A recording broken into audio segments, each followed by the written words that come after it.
ଶ୍ରୀମଦ୍ଭାଗବତ ପଞ୍ଚମ ସ୍କନ୍ଦ ସପ୍ତମ ଅଧ୍ୟାୟ। ଭରତ ମହାଭାଗ୍ୟବନ୍ତ ଋଷଭେ ହୋଇନ ସମ୍ଭୂତ, ତାହାଙ୍କ ଆଜ୍ଞା ଶିରେ ଘେନି ଆନନ୍ଦେ ପାଳନ୍ତି ଅବନୀ। ବିଶ୍ୱରୂପାର କନ୍ୟା ସେହି ବେଦ ବିଧିରେ ବିବାହ ହୋଇ, ପଞ୍ଚକୁମରେ ତା ଉଦରେ ହୋଇଲେ ଅତି ମନୋହରେ। ଧୂମକେତୁ ସୁଦର୍ଶନ ସୁମତି ରାଷ୍ଟ୍ରଭୃତ୍ୟମାନ, ଅପରେ ଆବରଣ ନାମ ହୋଇଲେ ଅତି ଅନୁପମ। ଏ ଦେଶ ଅଜ ନାମ ଥିଲା ଭରତୁ ଭାରତ ହୋଇଲା।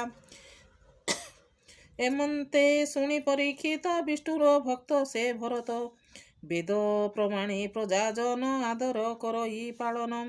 ଯେ ଯାହା କର୍ମ ବିନୁ ନର ଅନ୍ୟ ନ କରନ୍ତି ଆଚାର, ସେ 10 ମାସ ପୁଣ୍ୟ ଆଦି ଚତୁର ମାସ ସେ ଯେ ପ୍ରସିଦ୍ଧି। ଯେ ଅଗ୍ନିହୋତ୍ର ପଶୁ ଯାଗ ବିଶେଷ କରି ସୋମ ଯାଗ, ଏ ଆଦି ଯେତେ ଯଜ୍ଞମାନ ବିଧିରେ କରି ସମାଧାନ। ପ୍ରକୃତି ବିକୃତି ଯେ କରି କହନ୍ତି ସେ ନୃପକେଶରୀ, ଯଜ୍ଞ ସକଳ ଦେବତୋଷୀ ଯେ ଯାହା ମତେ ରାଜ ଋଷି। ନାନା ଯଜ୍ଞରେ ସେ ରାଜନ ସୁଦୃଢ଼େ ପୂଜି ଭଗବାନ, ସେ ଦେବ ସର୍ବମୂଳ ଯେହି ଅଶେଷ ପ୍ରଭୁ ଭାବଗ୍ରାହୀ।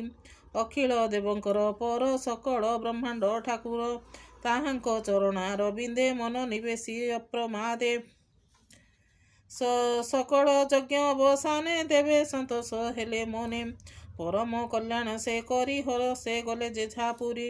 ସୁକ୍ରମ ପ୍ରସାଦ ରାଜାର ନିର୍ମଳ ହୋଇଲା ଶରୀର, ସତ୍ୱଗୁଣରେ ନୃପମଣି ଏମନ୍ତେ ଚିନ୍ତି ଚକ୍ରପାଣି। ଆକାଶ ପ୍ରାୟ ଯେ ଶରୀର ଶୁଦ୍ଧ ନିର୍ମଳ ସତ୍ୟସାର, ପରମ ବ୍ରହ୍ମ ବାସୁଦେବ ଅନାଦି ପୁରୁଷ ମାଧବ। ନାନା ଲକ୍ଷଣେ ବିରାଜିତ ଚତୁରଭୁଜ ବିରତ, ଶ୍ରୀବତ୍ସ କୌସ୍ତବ ମଣି ଗଦା କମଳ ଚକ୍ରପାଣି। ଶଙ୍ଖ ଶୋଭିତ ଏକକରେ ବନମାଳାଏ ଲମ୍ବେ ଉରେ, ଏ ଆଦି ଯେତେ ନାନା ଚିହ୍ନ ଅବନୀ କରିଣ ପାଳନ।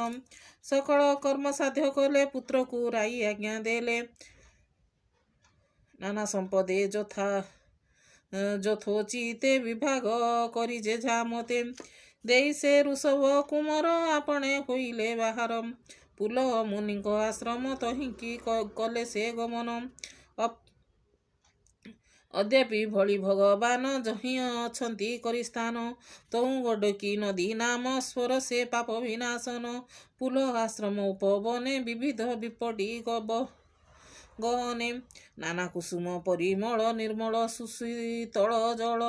ମନ୍ଦ ପବନ ବିରତେ ତହିଁ ଭରତ ଶୁଦ୍ଧ ଚିତେ, କୋମଳ ତୁଳସୀର ଦଳ ଶୀତଳ ପକ୍ୱ ଫଳମୂଳ।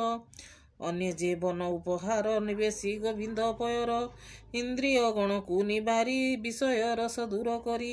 ନିତ୍ୟ ଗୋବିନ୍ଦ ଆରାଧନ କରଇ ହରଷେ ରାଜନ, ମହାପୁରୁଷ ସେବା ବିନେ ଅନ୍ୟ ନ ଭାବଇ ସେ ମନେ। ଭଜଇ ପ୍ରଭୁ ନାରାୟଣ ଶ୍ରଦ୍ଧା କରଇ ଅନୁକ୍ଷଣେ, ଲୋମ ପୁଲକେ ଶତ୍ରୁପାତ ହରଷେ ହୁଏ ଅବିରତ। ଏମନ୍ତ ପ୍ରଭୁ ଯେ ଗୋବିନ୍ଦ ତାହାଙ୍କ ଚରଣାରବିନ୍ଦ, ସୂର୍ଯ୍ୟମଣ୍ଡଳେ ସେ ରାଜନ ବ୍ରହ୍ମରୂପକୁ କରି ଧ୍ୟାନ।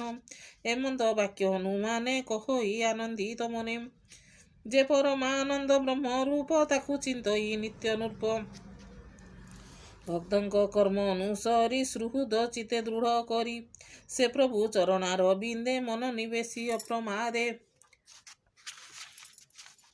କହଇ ବିପ୍ର ଜଗନ୍ନାଥ ଭାଷା ପ୍ରବନ୍ଧେ ଭାଗବତ। ଇତି ଶ୍ରୀମଦ୍ଭାଗବତେ ମହାପୁରାଣେ ପରମହଂସ ସଂହିତାଏ 82 ପଞ୍ଚମ ସ୍କନ୍ଧେ ଭରତ ତପସ୍ୟା ଗମନେ ନାମ